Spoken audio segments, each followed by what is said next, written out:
gamers. Today we'll be doing another guide. This time we're going to be doing a Rus guide, how to play Rus in Season 10 and Season 11, unless we have some major changes that obviously I will cover and update the guides for you guys. The builds that I'm going to be showing you guys today are two different builds. One is going to be a 2-town center build with Kremlin, and one is going to be the updated pro scouting guide. So let's get into it. I tried quite a bit to think about which Rus builds I can show you guys. The only third option that I could think of is doing a Rus 1 TC all-in aggression, which I think is okay, but it's not that great. So I figured I might as well show you the best builds instead of some wonky 1 TC build all in. I mean, if you want a 1 TC all in, just make units. That's it.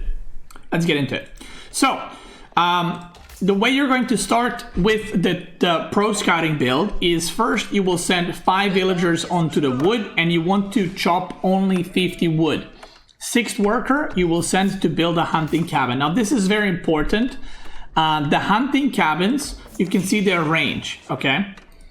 Once you place down a hunting cabin, if you place a hunting cabin here, the hunting cabin will only, the second one will only generate gold for these trees, okay? It's not gonna generate gold again for the same trees that are already taken by the left hunting cabin, which means that you wanna space them out a little bit. So if you put your first hunting cabin here, you wanna put the second one there.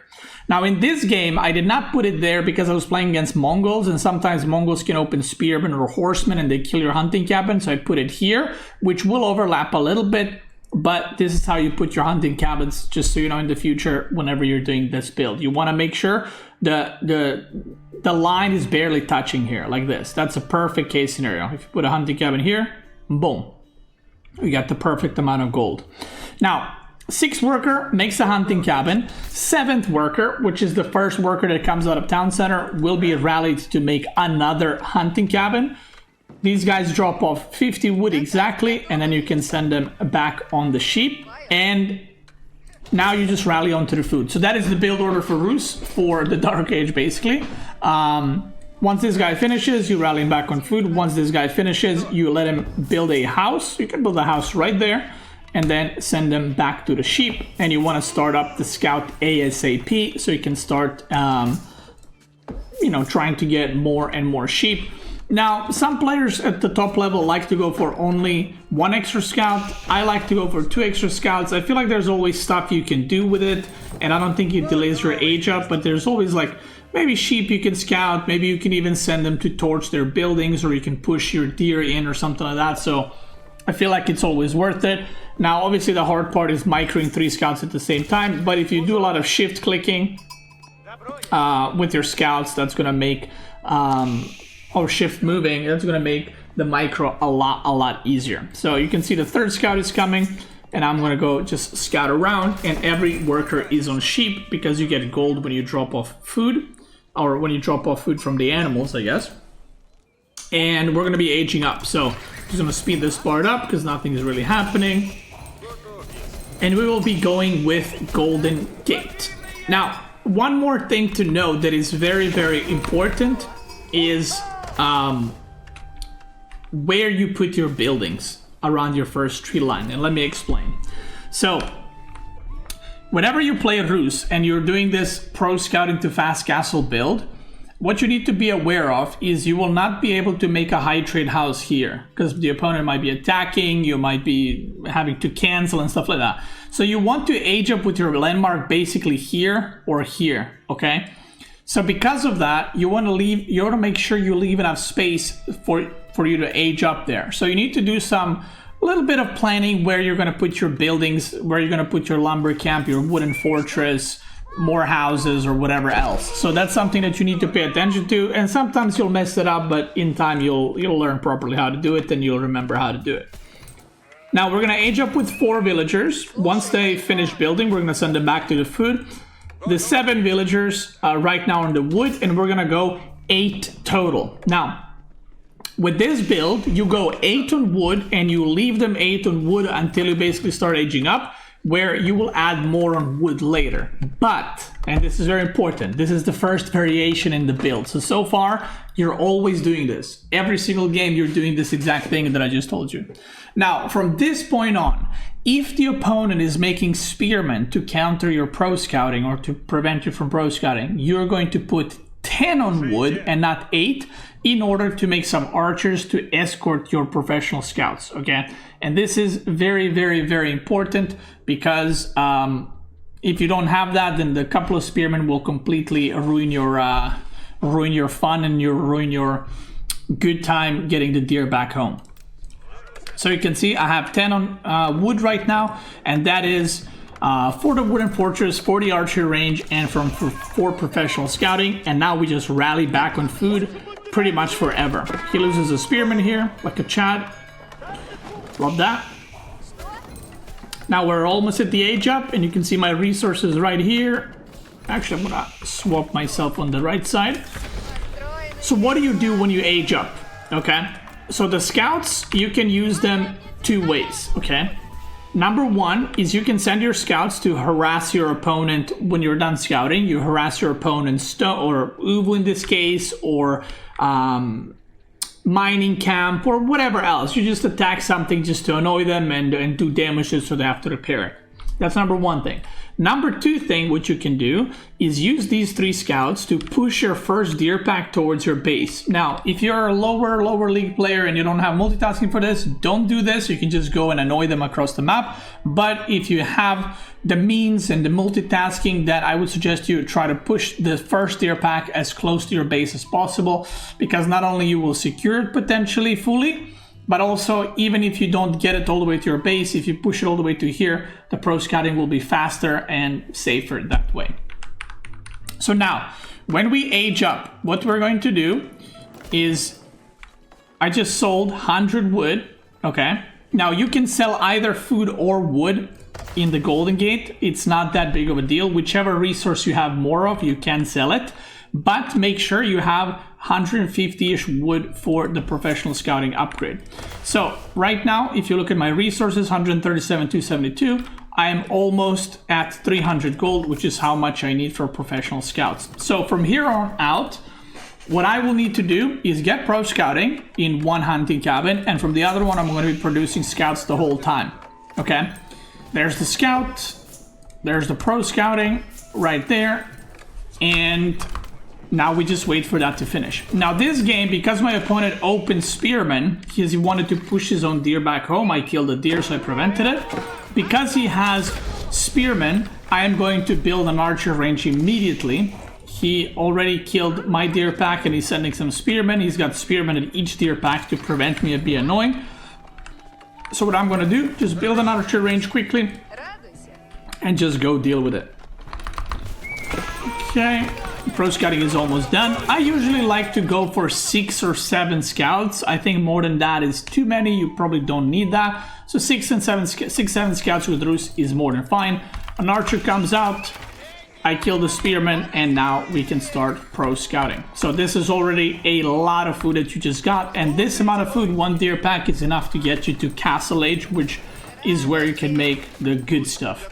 I got another archer. Now, you don't need to over make archers when you do this, okay? Just make a couple. Just 2-3 archers are more than enough to push back the spearmen. Now, this is if you go spearmen. If your opponent goes for knights or horsemen, you're obviously not going to make archers. You're going to make barracks, and you're going to make 4, 5, 6, 7, however many spearmen you feel like you need to escort your professional scouts.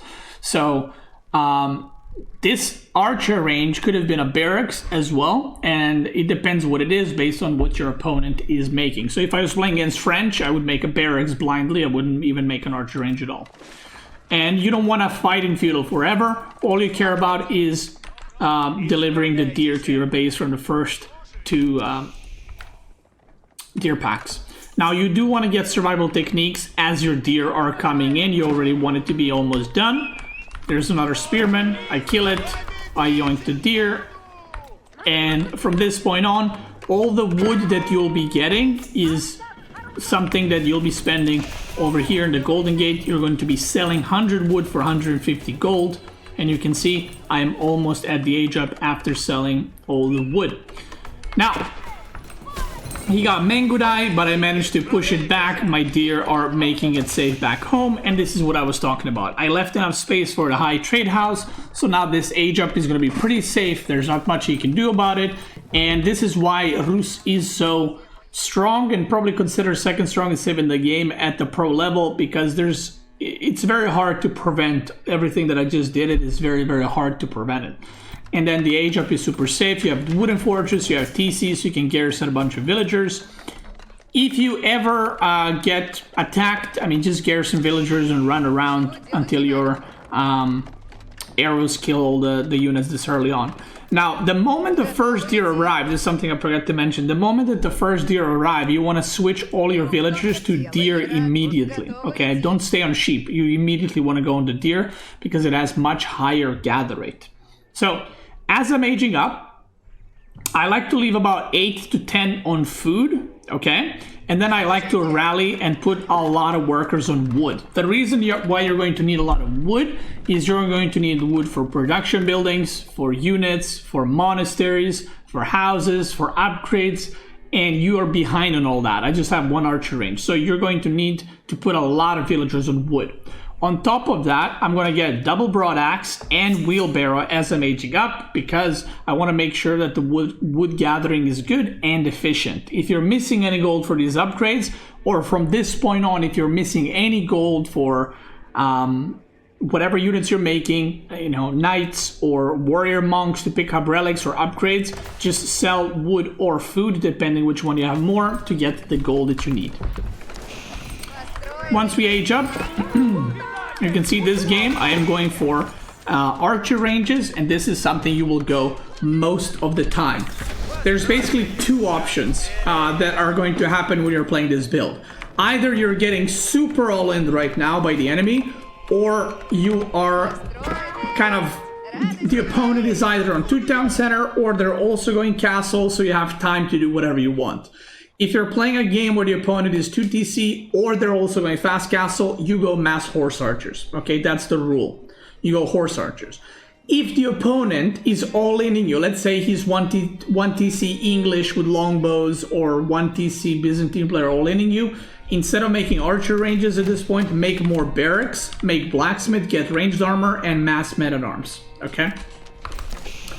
But like I said, this game, he did some harassment into fast castle. He's aging up as well now. I'm going horse archers. So what is my goal right now? My goal is to pick up as many relics, if not all 5 relics. So I have monastery already. I'm already gonna start getting the relics. And because I only picked up my deer, what I'm gonna try to do is pick up the deer on his side of the map too.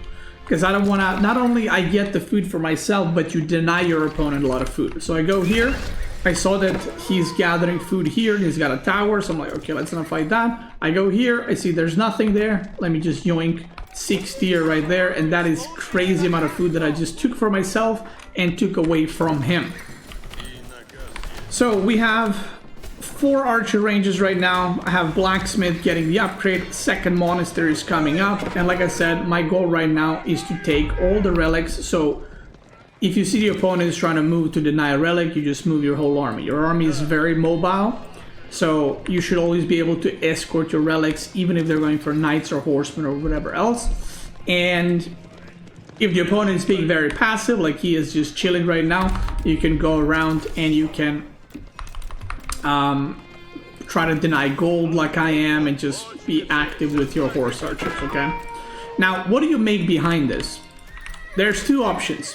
Again, if the opponent is massing longbows or archers or whatever, I would suggest for you to go into men-at-arms. So men-at-arm plus horse archer combo is a very, very strong combo. So if my opponent was playing English, Biz, or just in general had a lot of archers, maybe with Delhi or something, I would just transition. Oh, sorry. If he has a lot of archers and stuff, I would go for horsemen. Sorry, my bad. So if he has a lot of range units, I would transition into horsemen. Now, something I get asked is, when do you go knights, when do you go horsemen? Well, if you have a lot of horse archers and your main goal is to kill their range units so that your horse archer can kill everything else, then you go horsemen. If the opponent has a little bit of everything, then you can go knights. The difference is, knights get countered by the spearmen and by the crossbows, but the horsemen only get countered by the spearmen. So if the opponent has crossbows already, you don't want to make knights into that because you're countering yourself. So more often than not, horsemen are just going to be a better choice to counter their ranged units and to tank for your horse archers, and your horse archers are the damage dealers. Now, on the other side, if you're playing against some kind of comp where your opponent, let's say he already has 12-13 spearmen and 12-13 archers, well, then making horsemen doesn't make sense because he clearly has upgrades and set up 4 barracks. So if you go horsemen from then on out, what will happen is you will just kind of counter yourself. You're going to make horsemen into already existing spearmen. So you don't want to do that, which is where men-at-arms is a lot better. So one of the civs that men-at-arms is almost, not almost always better against, but is generally good against, is going to be Byzantine, because they like to open with a lot of Limitanei. So you going men-at-arms forces them to either go into like Varangian guards or crossbows or something else. So that being said, let's continue. So I'm just securing my relics, I'm doing some harassment, and if you look, the game is already looking pretty bad right now. I am transitioning to a lot of horsemen because I saw when I went here, when I scouted, I saw he only has an archer range and a barracks, which most likely means he's double producing out of either of these, and then I saw 2 crossbows come out. So he has some cash eggs, but he doesn't have enough, and horse archers do great amount of damage, so cash eggs are not going to be an issue. And the reason I also prefer horseman or knight plus horse archer is because it gives your army a lot of mobility, whereas men-at-arms horse archer slows down your army quite a bit. So if you look, not much has happened. I did kill a lot of units, but because your army is just pumping super hard, if you look at my villager split, meanwhile this whole time I've been getting upgrades, I'm getting military upgrades, I'm getting Boyar's Fortitude, which is very good because my army is full cavalry. I have 15 on wood just for the horse archers. I have enough production buildings. I have 4 stables, 5 archer ranges, and right now I am just spamming units. I have 30 villagers on food. I think some of them I moved recently, so they're not going to be fully gathering yet. But at this point, the reason why Rus is so strong is because you can overwhelm your opponent by just having way better eco because of all the deer and just how the Rus eco works. So I'm doing a push here, but he has half the army, and my army is actually pretty strong, 33 horse archers and 14 horsemen. So he made archers to counter my horse archers, but I have horsemen for those. So eventually I just died because I'm too far ahead, even though not much has happened. Put some horsemen on the archers, and he ends up just tapping out. So that is a game where, like I said, if the opponent is going to TC or fast castle as well, that's how you want to play it. I'm going to show you another game that was also pro scouting game, but it's when the opponent was aggressive, how I changed up the styles, just so you can see the difference. So I'm not going to go through the build order again. I'm just going to show you the variation that I made in this game compared to the previous one because of my opponent doing this or that. So this was Rus versus Byzantine, and this is something that I mentioned earlier. Byzantine likes to make a lot of Limitanei, so making horsemen into Byzantine is not very smart if they already had a bunch of spearmen out. So you can see the hunting cabins right now, they're a lot better. This is kind of how you want to do it. So I get 20 trees here, 17 trees there. Same start, same opening, nothing's going to change. I'm just going to speed it up. And this game I did try to push in the deer, but my opponent saw it pretty quickly, and I did a pretty bad job pushing the deer actually as well. But he saw it pretty quickly. I did move them a bit closer, but he comes in and we just end up killing them. So I go across the map and I harass his mining camp. Now, when your hunting cabin is a bit further out, like this one, I would advise you to build a wooden fortress close to it. Don't build wooden fortress close to this one, because this one is protected by the TC. So you want to build a wooden fortress to protect your hunting cabin that's farther away. So I'm harassing here, again, just forcing him to use some wood to repair this. And now Limitanei are out. My archer range was a bit late this game, but I'm getting archers as well. Same thing, I saw spearmen. Okay, let's make some archers. And this game, my opponent went for Sipahi as Byzantine. He went Sipahi from the neutral trade post. So I'm pro scouting, I'm pushing back the Limitane. He did this weird tower rush, which I still don't understand why, but I'm already aging up at around 8 minutes. So again, very good age up timing. And there's nowhere he can really put any pressure right now, which is again strength of Rus. Now, this is the difference. So this game, I saw that he has Sipahi and I saw that he has Limitane. So because he has Limitane, I can't go into Knights or Horsemen. Because he has Sipahi, I could go Mass Horse Archer, but Sipahi are very, very strong and they destroy ranged units. So I said, you know what? Let's just play it safe. Let's do Man-at-Arm, Horse Archer, sprinkled in with a couple of Spearmen. So that's what I did. I'm still getting Monastery. I got double Barracks, and you can see I'm producing a couple of Men-at-Arms, a couple of Spearmen, because my opponent is committed to making a lot of units in Feudal. So as long as I don't just go too greedy, I'm in a very, very good spot because I'm getting the relics, right? At the same time, I'm trying to pro scout his side of the map. Now, he catches a lot of these, but it doesn't really matter because I already ruined this deer pack, right? So even if he starts killing these, the deer are going to be all over, so he won't be able to gather, so it's still a success. So now you can see my unit comp. Suddenly, it is extremely hard for him to fight against this, right? Some men-at-arms, some spearmen, some horse archers, some archers. So I just go for immediate pressure because I saw that he aged up, so I knew he won't be having any units to fight with all this. And now I am transitioning into a lot of horse archers and a lot of men-at-arms because, again, that's also a very, very good comp. I push him off the gold, and then I see cataphracts are coming out. So the moment I saw cataphracts, I decide to go for crossbows. So crossbows and spearmen. And this is how you just adjust your comp in the moment. I was gonna go men-at-arms if he was going for, you know, archers or if he was going for spearmen. But now I see cataphracts, so I immediately say, okay, well, I don't need men-at-arms anymore. I can just go into spearmen, crossbow, and make some more horse archers from here on out. And I'll be in a very, very good spot. So he just taps out because he lost a lot of the relics already, and well, he's about to lose his whole army. So again, Rus is extremely strong at the top level, and this is why these games look so one-sided, because it's OP at this level. Let me show you the second build of the day, which is going to be how to do 2 town center Rus with Kremlin. Now, there are 2 different variations of the 2 town center build with Rus. One is Golden Gate and the other one is with Kremlin. Now, the Golden Gate 2TC build does give you a faster town center, okay? So you will get a lot faster town center if you go Golden Gate. But if you go Golden Gate, your second TC will most likely be either very exposed or you're gonna have to build a new base to be safe or whatever else.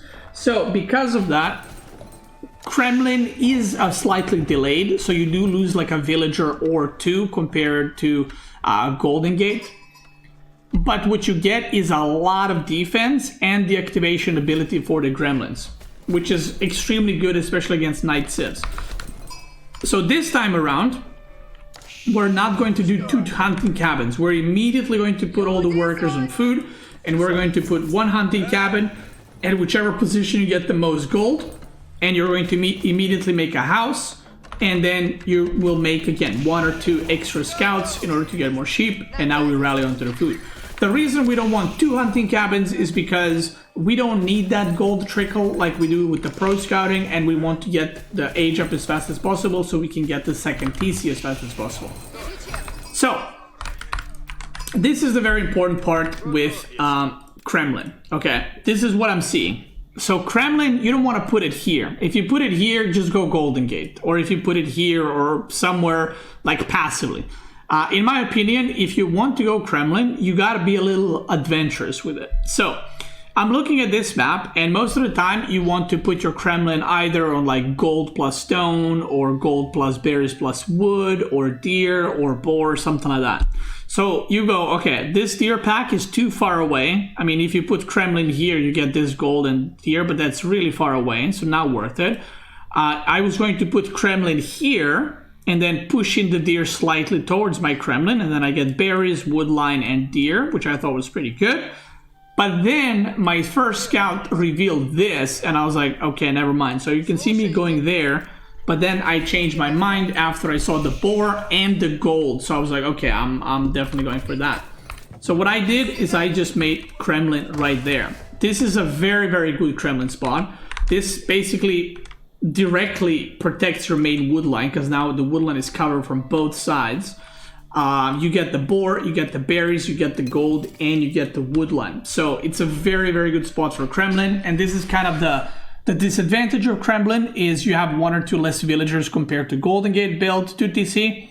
But if you go Kremlin, you get a lot of possibility for greed, I would say, with this kind of build. So, and it's a lot easier to play with Kremlin because you have like a mini keep in Feudal Age.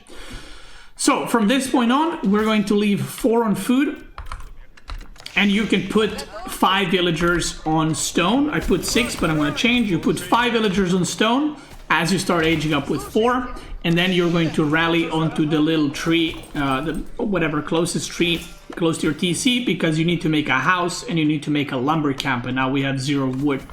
So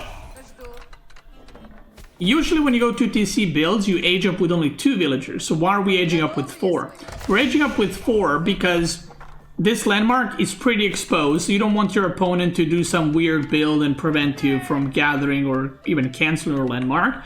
And number 2, we want to age up pretty quickly so that we can get the lumber camp at town centers with an influence return 20% more wood. So you can see right now I'm only chopping enough wood for the house and lumber camp, and I will immediately make a lumber camp here, and now all the wood that gets dropped off is 20% more. Okay, so basically the faster you age up, the faster you're gonna get those bonus resources. At the same time, if you are next to the boar or deer, you can use your Kremlin to target fire the deer, kill them 1 by 1. Or you can do what I just did, is just pull the boar with Kremlin, and you don't have to deal with workers doing that. You can just let the Kremlin do the work. So we have 350 stone. Now we're just gonna go for the second town center. And you usually, like 99.9% of the time, if you have Kremlin like this, or if I had Kremlin here, I would just put Kremlin on the deer pack or on the berries, or in this case on the boar. There's no point putting TC here, because now the whole point of Kremlin is secures a location. So if you put Kremlin here, you're basically giving your opponent a place to attack. So that's why we're going to put it right here, and we're immediately going to get survival techniques and go on the boar, which is going to be very good income. Now, pause the game right here. Once again, this is how you should do this build in general. Now, variation comes here, okay? So what do you do right now is the question. Well, there's 2 options. Option number 1 is you're getting all in. You should make units. So are you getting all in at this point by a knight civ? Then you should add a barracks and you should make some spearmen. Are you getting all in by archer spearman civ? Then you should make some archers, right? Are you getting, I don't know, harassed by man at arm, you can even go knights, right? But usually you want to defend with spearmen archers, or if you think you have time, you can go to try defend with knights. Now, that's if you're getting attacked, you want to be defending, and you basically want to put a lot of villagers on wood, probably about 15 villagers on wood at least, near the Kremlin bonus for the 20% drop off. Because you're going to need a lot of production buildings and you're going to need a lot of wood for the units themselves. Now, I played this game as if I was just playing against a civ that is either doing pro scouting or they're just straight up aging up or rushing castle. So what I did is 2TC into castle rush build. Now, if the opponent was pro scouting, you can use gremlins, aka militia, to pull them and then go around and try to prevent your opponent from pro scouting. So that's another reason why Kremlin can be pretty decent. You can be pretty annoying to your opponent. So we're gonna just play this as if I was rushing castle right after this. I'm gonna start mining some gold. I got villagers on the boar, so I'm rallying 1 TC onto the food, and I'm rallying 1 TC onto the gold. I don't need any wood right now. I'm not producing any buildings. You can take 1 villager. So what I could have done here, taken this villager and just wall this whole section off so that I can make sure my back of the base is completely safe. Maybe another villager to wall this part off. But That's completely up to you. Obviously, you gotta know if your opponent has units out so you don't lose them. Now, regarding to how do you get these deer packs, so like when do you gather them? Do you go pro scouting? You don't go pro scouting at this point. What you do is eventually, when you need more food, you're gonna take 8 villagers, build a wooden fortress, build a hunting cabin, and just gather those deer that way, the normal way, if you will. Now, once you are about to age up, again, we're gonna go for high trade house. We're not gonna, unless you have some really safe spot somewhere that you can get like double woodline or something, just do it safe next, close to your main TC or close to Kremlin. Like here would be a pretty good spot for high trade house too. Don't be too spicy with it if the opponent has units running around, okay? Why not pro scout? Because it's too greedy to go 2 TC and pro scouting. You might as well just go 3 TC at that point. So once you age up, once you start aging up, if you're not... Uh-oh, the drilling is back. I gotta wrap up this guide. If you're not under immense pressure, okay, I would suggest you get eco upgrades because you have 2 TC, so you're gonna have a lot of villagers. If you are getting all in, similar to the pro scouting style, you're going to make production buildings, you're going to defend. Are you getting all in by spear archer? Make barracks, make men-at-arms. Are you getting all in by knights? Make spearmen and crossbow. So you need to decide what you need to go for based on what the opponent is going for. Whenever you're going for 2 TC or castle rushes, you are responding to your opponent. You're not dictating the tempo. They are, and you're just responding with a better unit comp, basically. If the opponent is also 2 TC or if the opponent is also castle rushing, then the first building you'll be placing down is going to be monastery to get the relics. Now, why is Rus good in general at the top level as a civ? Well, no matter if you go for castle rush or pro scouting into castle rush or 2 TC into castle rush, you will actually do it faster than most civs. So even though you're 2 TC, you can get castle extremely quickly. So there's civs that can do castle rush and get 3 relics. You can do 2 TC castle rush and still get 2 relics, which is very, very good. That's the reason, again, why the Rus is so strong. And you can garrison in Kremlin, don't forget that. And if you're getting all in, you can always summon militia. One thing to note is militia gets auto upgraded from feudal to castle the moment you reach castle. So if you pop militia now and then you reach castle, their stats will automatically go up, like they're now castle units. So you can see I'm building a monastery. And like I said, from this point on, if you're getting all in, you make defensive units. If the opponent is doing the same thing as you, you fight over relics. Now, there's 2 ways you can play 2 TC build from this point on. You can go for horse archers at this point. And so you can go horse archer knights because your economy is going to be very good, or horse archer horsemen. Or if you're a bit of a more defensive player and maybe you just like more infantry-based styles, I would just say add a couple of barracks, add a couple of archer ranges, and then just go crossbow spearmen, crossbow men-at-arm, and just gotta play it that way. Maybe add a couple of mangonels later on, and so on. And that's kind of it. That is pretty much it. You can't really have like a linear build for these kinds of builds where you're not the aggressor, you're more like trying to be greedy or trying to go macro, so you're responding to your opponent most of the time. So you need a lot of experience to know when to make what, basically. So that's kind of it. Because in an aggressive build, you know, if you go for an all-in, I can tell you, you go this, then you attack. And this is what you attack. But while you're defending, a lot of it depends to what your opponent is doing rather than what you want to do, right? Because if your opponent is making archers, you can't be like, well, I want to make spearmen, because that's not going to work. But that's going to be it. If you're watching this on YouTube, that was how to play Rus in Season 10 and 11. The next guide I will be doing is, I am not actually sure, maybe it's going to be Abbasid or Delhi, we will see. And I'm also going to try to do 2 builds for every single civilization. So we've done English, French, Mongol, and Rus now, and I will be doing the other 14 civilizations, 2 builds for each one of them. For watching YouTube, thanks so much for watching. Check me out on Twitch, I'm probably live right now. If you're watching on Twitch, keep going.